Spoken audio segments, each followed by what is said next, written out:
नमस्कार मंडळी, सिम्पली मराठी या आपल्या यूट्यूब चॅनलमध्ये तुम्हा सर्वांचं पुन्हा एकदा अगदी मनापासून स्वागत आहे. आज ड्रेसिंग टेबल आवरत असताना काही जुने कंगवे मला सापडले. त्या कंगव्यांमधले बरेचसे जुनेही होते, त्यातले बऱ्याच कंगव्यांचे ब्रिसल्स खराब झाले होते. मग म्हटलं, की हे कंगवे फेकून देण्यापेक्षा त्याचा घरामध्ये कुठे वापर होऊ शकतो का? हे विचार करत असतानाच किचनमध्ये गेले आणि मला दिसलं आपल्या फ्रिजचं दरवाजांना असलेलं हे रबर जे रेग्युलर जर आपण स्वच्छ केलं नाही, तर या रबरमध्ये भरपूर घाण साचते. एक प्रकारची काळपट हिरव्या रंगाची बुरशीही यामध्ये तयार होते आणि ही बुरशी जर क्लीन केली नाही, तर या रबरमध्ये भरपूर झुरळही होऊ लागतात. फ्रिजचं हे रबर जर रेग्युलर स्वच्छ केले नाही, तर रबर हे कडक होऊ लागतं. त्यामुळे फ्रिजचा दरवाजा प्रॉपर लागला जात नाही आणि विजेचं बिल येण्यामागचं कारण सुद्धा हे रबर ठरू शकतं. मग काय, घरामध्ये असलेला हा जुना कंगवा घेतला, त्याला मी एक जुना कापड लावलं. याऐवजी तुम्ही एखादा जुना सॉक्स वगैरे असेल, तर तोही वापरू शकता. या कंगव्याचा जिथे ब्रिसल्सवाला भाग आहे, त्या साईडला मी यावरती टाकलं थोडंसं व्हिनेगर. जे सफेद व्हिनेगर आहे, क्लीनिंग प्रोसेससाठी खूप फायदेशीर असतं. बॅक्टेरिया, फंगस वगैरे क्लीन करण्यासाठी हे व्हिनेगर खूपच उपयोगी आहे. त्यामुळे हे व्हिनेगर मी हे ब्रिसल्सवाली साइड आहे तिथे ओतलं. याऐवजी तुम्ही कुठलंही क्लीनिंग लिक्विड घरामध्ये असेल तर ते घेऊ शकता आणि याच जुन्या कपडा आणि कंगव्याच्या मदतीने या फ्रिजचे जेवढं काही रबर आहे ते मी स्वच्छ केलं. अगदी काही मिनिटातच तुम्ही पाहताय जेवढं काही फंगस या रबरमध्ये जमा झालं होतं, फक्त एका या जुन्या कंगव्याच्या आणि एक साध्या कपड्याच्या मदतीने हे सगळं फंगस छान स्वच्छ झालंय. तर जुन्या कंगव्याचा फ्रिजच्या रबरसाठीचा असा उपयोग तुम्हाला कसा वाटला? कमेंट करून सांगायला विसरू नका. आपल्या किचनमध्ये किंवा बाथरूम समोर असलेले हे डोअर मॅट्स म्हणजेच पायपुसण्या रोजच्या रोज झाडून पुसून घेत असताना आपण या फक्त एकदा झटकून घेतो. 15 दिवसातून एकदा या पायपुसण्या आपण स्वच्छ करतो. परंतु रोजच्या स्वच्छतेमध्ये तुम्ही पाहिलं असेल की या पायपुसण्यांवरती सुद्धा बरेचसे धागे किंवा केस किंवा धूळ वगैरे दिसते आपल्याला या पायपुसणीवरती. आता रोजच्या रोज तर काही पायपुसण्या स्वच्छ करणं आपल्याला शक्य नसतं आणि झटकून सुद्धा या पायपुसण्या काही स्वच्छ होत नाही. मग काय करायचं? तर यासाठी तुम्ही वापरू शकता एखादा जुना कंगवा, जो स्वच्छतेसाठीच तुम्ही सेपरेट ठेवू शकता. काय करायचं? अगदी 2 ते 3 दिवसातून एकदा या पायपुसण्या आपल्याला कंगव्याने स्वच्छ करायच्या आहेत. त्या कशा? पहा, जसं आपण एखादा ब्रश वगैरे फिरवतो, अगदी त्याचप्रमाणे या सगळ्या पायपुसण्यांवरती अगदी 1 ते 2 दिवसातून एकदा हा कंगवा आपल्याला फिरवायचा आहे. कंगव्याने काय होतं, की पायपुसण्यांवरती असलेले धागे म्हणा किंवा बारीक केस, जर काही धूळ वगैरे असेल, तर या कंगव्याच्या ब्रिसल्सने ती अगदी सहज गोळा होते. सहज तुम्ही ती कंगव्यांपासून सेपरेटही करू शकता आणि यामुळे आपली जी पायपुसणी आहे, ती जास्त खराब होणार नाही आणि असे धागे, केस वगैरे जी धूळ आहे, ती जर कंगव्याने स्वच्छ केली, तर या पायपुसणी स्वच्छ करायला सुद्धा आपल्याला जास्त मेहनत घ्यावी लागणार नाही. तर पायपुसण्या स्वच्छ करण्यासाठी कंगव्यांची ही ट्रिक तुम्हाला माहिती होती का? कमेंट करून सांगायला विसरू नका. बाथरूमची फरशी असो किंवा घरातील कुठल्याही रूमच्या फरशा रेग्युलर पुसून सुद्धा फरशी ही वरून-वरून जरी स्वच्छ दिसली, तरी फरशांच्या मध्ये जी गॅप असते, त्यामध्ये बराचसा काळपटपणा हा साचतो. आता हा काळपटपणा जर रेग्युलर स्वच्छ केलं नाही, तर ही सगळी फरशी ही अशी काळपट दिसू लागते, चमक गेल्यासारखी दिसते.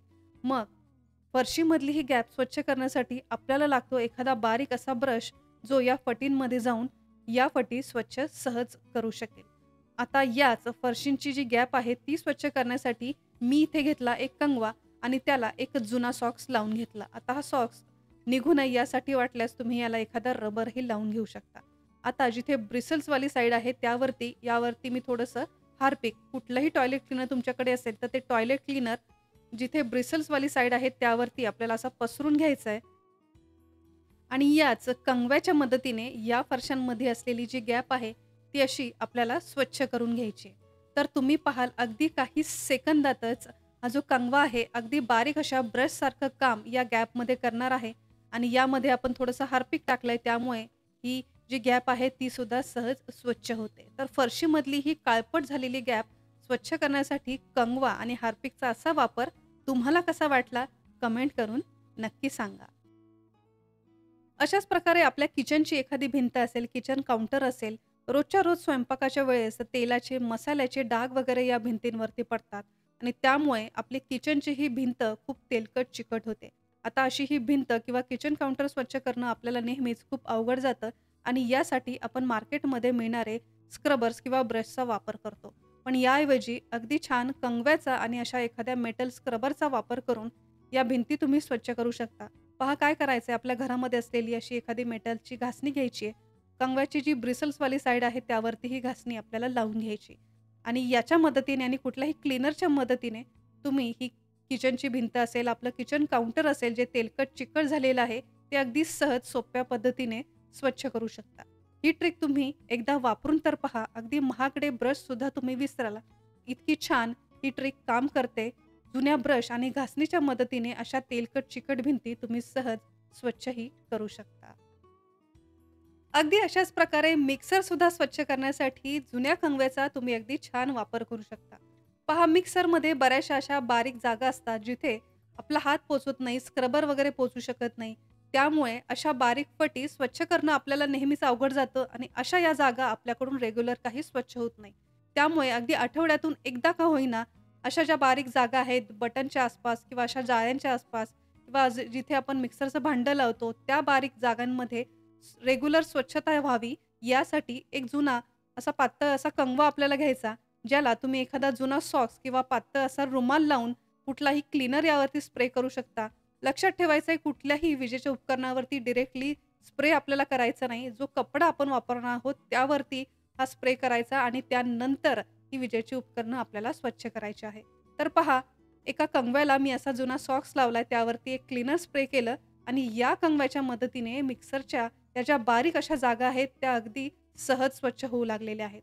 बटनाच्या आसपास जागा असते, मिक्सरची जी मोटर असते तिथे सुद्धा अशा बारीक जाळ्या असतात, त्या सुद्धा स्वच्छ करण्यासाठी या कंगव्याचा अगदी छान वापर केला जाऊ शकतो. मिक्सर ज्युसर प्रमाणे इतर विजेची उपकरणं असतात, जसं की सँडविच मेकर असेल, मायक्रोवेव्ह असेल, अशी बरीचशी उपकरणं स्वच्छ करण्यासाठी सुद्धा तुम्ही अशा जुन्या कंगव्याला एखादा जुना कपडा किंवा जुना सॉक्स लावून अगदी बारीक अशा जागा सुद्धा सहज स्वच्छ करू शकता. आपल्या घरातील जे दरवाजे, खिडक्यांचे ट्रॅक असतात, ते ट्रॅक सुद्धा या कंगव्याच्या मदतीने खूप छान स्वच्छ केले जाऊ शकतात.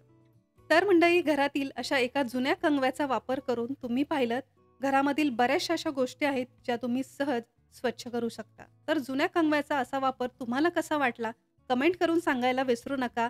आजचा हा व्हिडिओ आणि माझी ही मेहनत जर तुमच्यापर्यंत पोहोचली असेल, व्हिडिओ तुम्हाला थोडा जरी उपयोगाचा वाटला असेल, तर या व्हिडिओला एक लाईक नक्की करा. आणि अजून जर तुम्ही सिम्पली मराठी या आपल्या यूट्यूब चॅनलला सबस्क्राईब केलं नसेल, तर वाट कसली पाहताय, लगेच सबस्क्राईब करा. हे अगदी फ्री आहे. सबस्क्राईब बटन समोर एक नोटिफिकेशन बेल आहे, ते सुद्धा प्रेस करायला विसरू नका.